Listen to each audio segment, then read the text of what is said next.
3 minutes ago, a private royal decision shattered the silence inside Windsor.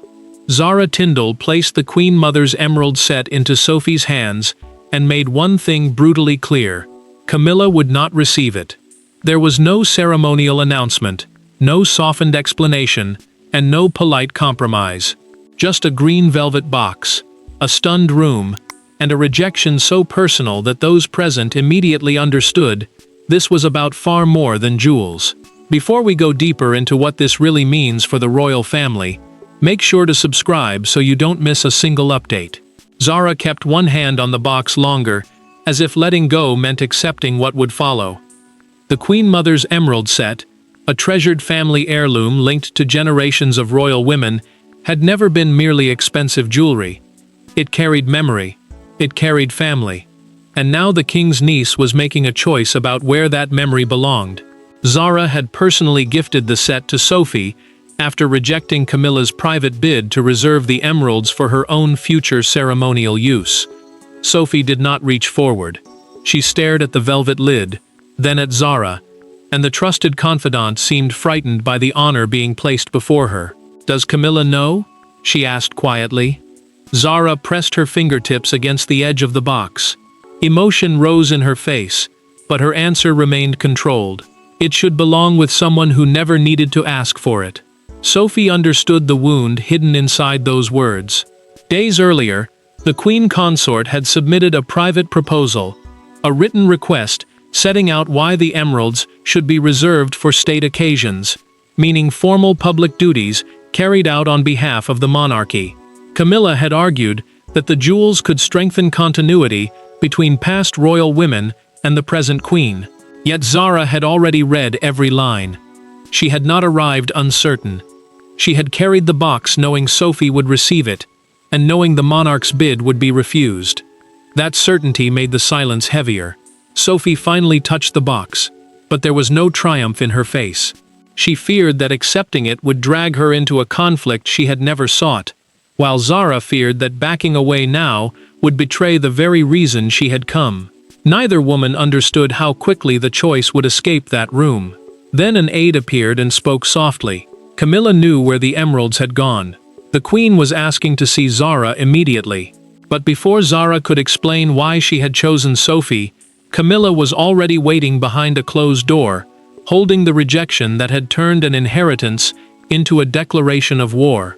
To understand why one emerald necklace could wound so deeply, you have to understand the three women now bound to it.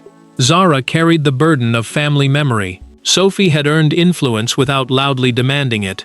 And Camilla had spent years fighting for recognition inside a monarchy that never forgot its own history. When those three paths collided over one royal heirloom, the jewels became something dangerous, proof of who was trusted, who was chosen, and who was still being kept outside.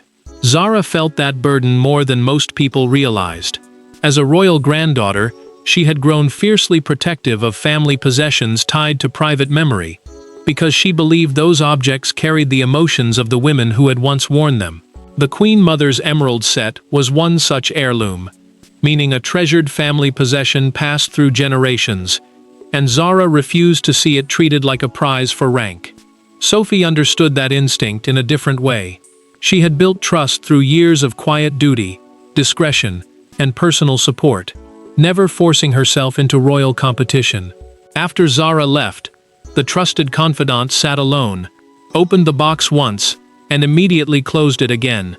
Honor should have felt warm. Instead, it felt heavy. Sophie knew the emeralds could be read as a public ranking of royal women, and she feared that one gift might now make her the symbol of another woman's rejection. Camilla received confirmation while seated with a briefing folder open before her. The Queen Consort went still, removed her glasses, and placed them slowly on the table. "Did Sophie know I had asked first?" she said. The question exposed the wound beneath her anger. Zara and Sophie had grown closer during a painful period of private family strain, when the Countess had quietly supported her without feeding palace gossip or repeating private conversations. That loyalty had mattered, because Zara had learned how quickly vulnerability could become currency inside a tense household. Camilla, however, had never discussed the emeralds with Zara face to face. Her request arrived through an intermediary as a formal written proposal, a prepared document explaining a desired course of action, and Zara found the method cold, too polished, too calculated. To her, it suggested the Queen wanted an approval rather than a conversation. Yet the real fracture had begun much earlier. Months before the written request, one ceremonial gathering had changed everything. Zara remembered a brief exchange, a phrase she could not forget, and the moment quiet discomfort hardened into refusal. Sophie would soon hear that story directly. And when Zara finally told Sophie what had happened at that ceremony, the reason for Camilla's rejection became impossible to dismiss. The emerald dispute did not begin with a request. It began months earlier, during a private family ceremony that almost nobody outside the royal household knew had become a breaking point. Zara had entered that gathering prepared to remain silent. She left carrying a resentment she could no longer ignore. One conversation, lasting less than 5 minutes, changed how she viewed Camilla's interest in the Queen Mother's jewelry, and Sophie was the only person who saw Zara's face immediately afterward. Zara had expected the Windsor Remembrance Ceremony to feel intimate. The gathering existed to honor late royal women and discuss whether selected historical pieces might appear at commemorative events, meaning occasions created to preserve family memory rather than display rank. She attended as a granddaughter, not as a senior working royal carrying official duties, and that difference mattered because Zara believed memory should come before palace strategy. Then Camilla approached her beside a small reception table. The Queen kept her voice controlled and asked whether the Queen Mother's emerald set might be placed into a more useful ceremonial rotation. The phrase struck hard. Zara tightened her fingers around the stem of her water glass, but answered calmly. Some pieces carry memories before they carry duties. Camilla did not retreat. She replied that the crown, the institution represented by the sovereign and its continuing public role, could not preserve everything through sentiment alone. Zara heard calculation where the monarch intended practicality. That gap became the wound. Minutes later, Sophie found her alone. The trusted confidant asked nothing at first and simply remained beside her until Zara finally spoke. She admitted that her great-grandmother's history had just been discussed like a wardrobe allocation. Sophie listened without correcting her, and that silence mattered because the king's niece felt understood rather than managed. By nightfall, Zara had made a decision. She reviewed the family arrangements surrounding the emeralds, a documented account setting out who held personal discretion over the set, and discovered her authority was broader than Camilla seemed to realize. She could determine the jewels' future without surrendering them to ceremonial planning. From that moment, the dispute changed. When the queen consort later sent a formal bid through an intermediary, Zara did not see a fresh request. She saw the same conversation returning in polished language, the same belief that usefulness could outweigh memory. Sophie now understood why the rejection had been so firm, and Zara understood something darker. The woman she had refused was no longer separated from her by ceremony or aids. The first conversation had been controlled and polite, but the second would happen with no guests, no ceremony, and nowhere for either woman to hide. Camilla did not summon a committee. She summoned Zara. No aides remained inside, no private secretary sat between them, and no carefully prepared palace language could absorb the impact of what came next. The queen stood beside a table with Zara's written rejection placed directly in front of her. Zara entered knowing exactly why she had been called. For several seconds, neither woman sat down. Then Camilla asked the question that stripped away every remaining layer of royal politeness. The door closed behind Zara, and suddenly the distance between title and family disappeared. Camilla touched the rejected proposal, a formal written request setting out how the emeralds might be used for official royal duties, and said the jewels had never been requested for personal pleasure. She insisted they were meant for ceremonial use, for public occasions where historical pieces could connect the present monarchy to the women who came before. Zara listened without interrupting. Then the queen asked, "Why Sophie?" The answer came instantly. "Because she never asked me to turn memory into rank." Camilla stepped back from the table. The words had landed harder than anger. She accused Zara of using the emeralds to judge her place inside the family, of making one private decision carry a message far larger than the jewelry itself. Zara refused to apologize. She said the choice was about trust. Then she admitted the truth neither woman wanted to say aloud. Trust had become the real issue between them. Camilla's face tightened, but Zara continued. She remembered every word from the Windsor remembrance ceremony. She remembered, more useful. She remembered the suggestion that the Queen Mother's jewels needed a different future. Camilla finally understood. Her formal bid had never truly been under consideration, because Zara's decision had begun months earlier. "You misunderstood me," the monarch said. Her voice softened. She admitted that wearing pieces linked to earlier royal women had seemed like a way to create continuity, meaning a visible connection between past and present generations of the crown. For the first time, insecurity surfaced beneath her demand for ceremonial authority. Camilla wanted the public to see belonging. Zara heard a woman trying to prove it. That confession changed the emotion in the room, but not the decision. Zara left the emeralds with Sophie and walked out without reversing a single word. Camilla did not call the trusted confidant. She did not demand the box. Instead, she turned back to the rejected proposal and asked who, legally and personally, had given Zara the authority to transfer the set at all. And as Camilla searched for the authority behind Zara's decision, she discovered the most painful truth yet. The power had never been where she assumed it was. Royal power does not always announce itself with a crown. Sometimes it sits inside a handwritten family arrangement, a private understanding, or a decision made years before anyone realizes its significance. Camilla expected the emerald transfer to collapse under scrutiny. Instead, the deeper the matter was examined, the stronger Zara's position became. But while officials studied words and ownership, one person sat with the human cost of that power. Sophie, holding jewels she had never requested, and wondering whether accepting them had broken something permanent. Sophie asked Zara to come privately and place the unopened green box between them. The trusted confidant had barely looked at the emeralds since receiving them.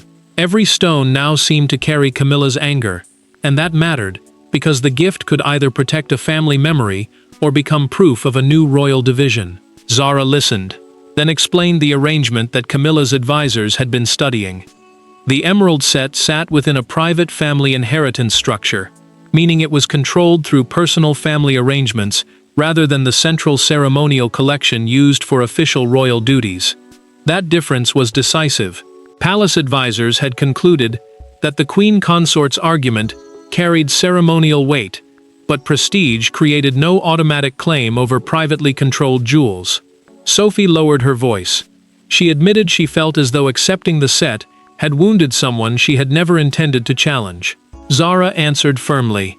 She had not chosen Sophie to humiliate Camilla. She had chosen her because the trusted royal had protected family relationships again and again without demanding recognition, repeating private pain, or turning loyalty into influence. Then Sophie asked the question Zara had expected. Would she take the emeralds back if returning them restored peace? No, Zara said immediately. Pressure could not be allowed to reverse a personal decision simply because the consequences had become uncomfortable. If she reclaimed the set now, Camilla's anger would become more powerful than the trust that had inspired the gift. Zara then reminded Sophie of the private note placed beneath the velvet lining. The documented message named her long-term custodian, a person entrusted to preserve an heirloom for the future, and asked her to protect its family history before considering any ceremonial appearance. Sophie finally opened the box again. This time, she did not close it immediately. She accepted the responsibility, not as a victory, but as a burden she intended to carry. Yet before the day ended, whispers about Camilla's rejected bid began moving through the wider household. What had begun inside 2 closed rooms was now moving through palace corridors, and Camilla was about to discover that private rejection becomes something else entirely once others know it happened.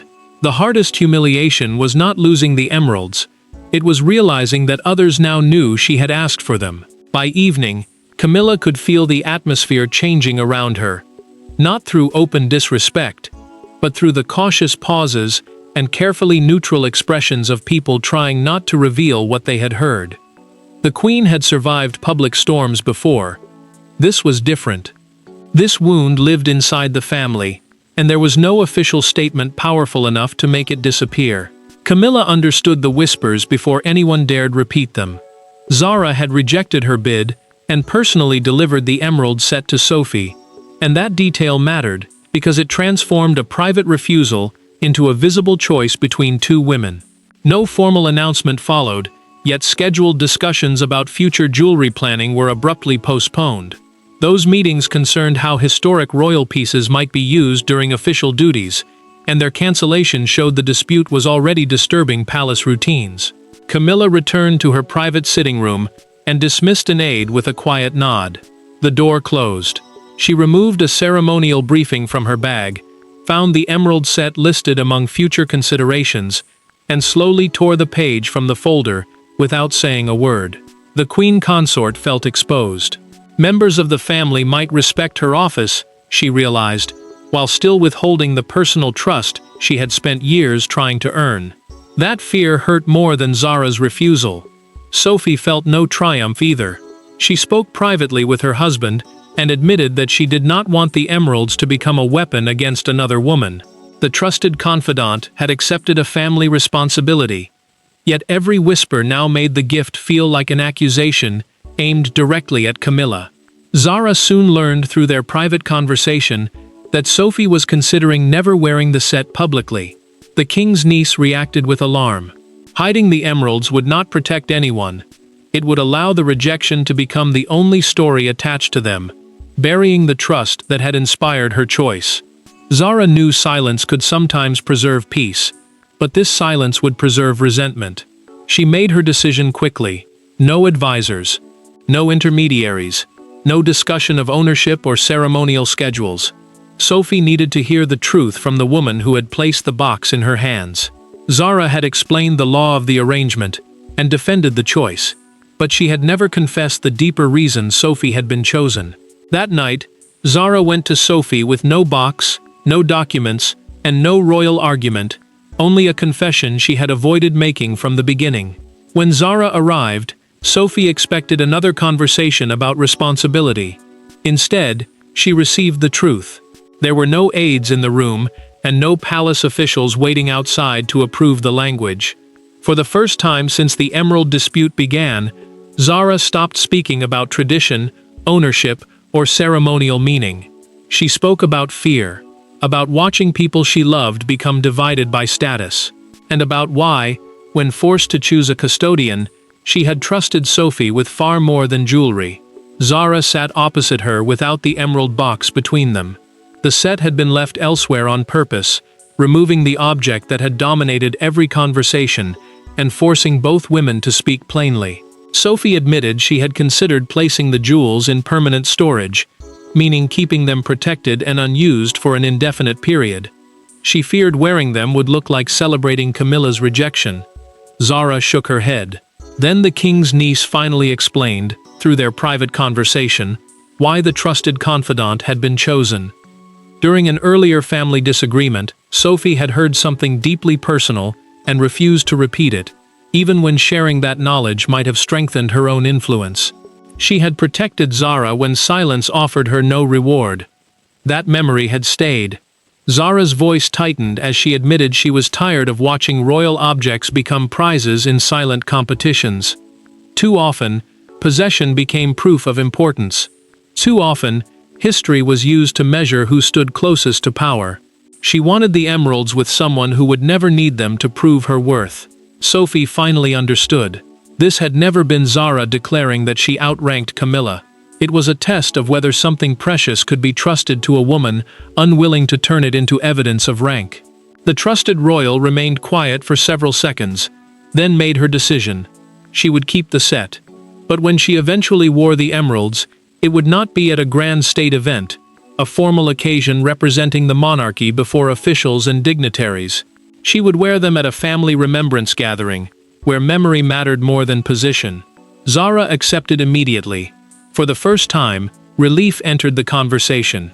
Yet peace inside that room arrived just as the story outside it began to erupt.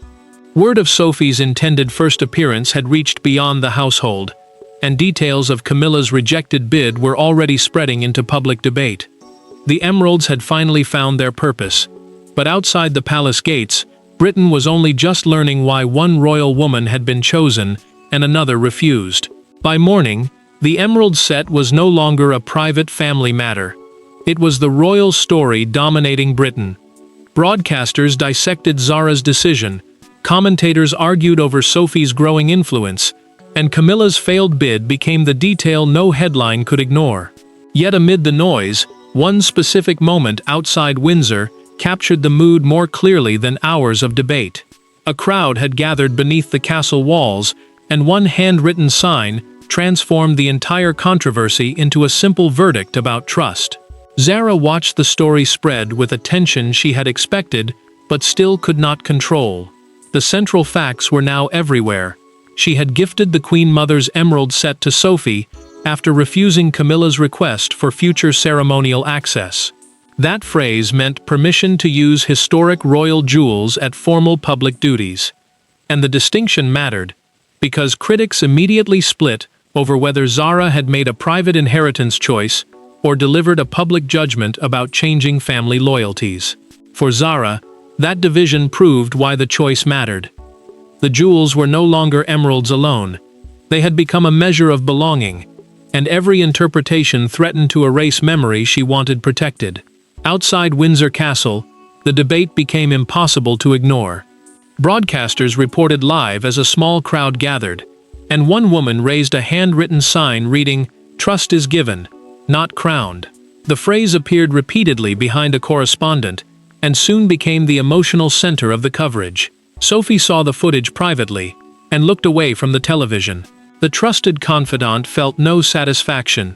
She was disturbed that strangers were using her acceptance of the emeralds as direct evidence against Camilla, turning one woman's honor into another woman's humiliation. Camilla saw the same broadcast. The Queen Consort watched the sign for several silent seconds before switching off the television. She finally understood that no palace message could pull the story back into private hands. The argument had escaped the family. Zara then refused requests for a triumphant public statement. Through a short clarification approved for palace distribution, a formal message shared to explain a royal position, she authorized only one thought: the emeralds had been given in trust, and would be treated as family memory, not as a trophy. Those words changed the temperature of the debate. Sophie heard them, and made her final decision. She would honor the Queen Mother's legacy, without using the set as a weapon, and without reversing Zara's rejection. The trusted royal prepared one quiet gesture that would separate remembrance from rivalry. And when Sophie finally decided how the emeralds would be honored, the rivalry surrounding them lost its power in a way no palace order could have achieved. In the end, there was no dramatic reversal. Zara did not reclaim the jewels. Sophie did not surrender them. And Camilla did not receive the emerald set she had requested. The decision stood exactly as it had been made from the beginning. Yet something changed. Once the anger, humiliation, and public noise faded, the true meaning of Zara's choice became impossible to ignore. The emeralds had exposed a royal family still struggling with rank, memory, and trust. And one woman had quietly refused to let those three things mean the same. Sophie accepted the responsibility. The trusted confidant confirmed in a note to Zara that she would remain custodian of the Queen Mother's emerald set, meaning the person entrusted to protect and preserve the heirloom over time. That mattered because the transfer was no longer temporary, and the jewels would not be pulled back to ease discomfort. Sophie chose family preservation. Their first use would be connected to remembrance, not a contest of ceremonial status. Yet she carried one final burden.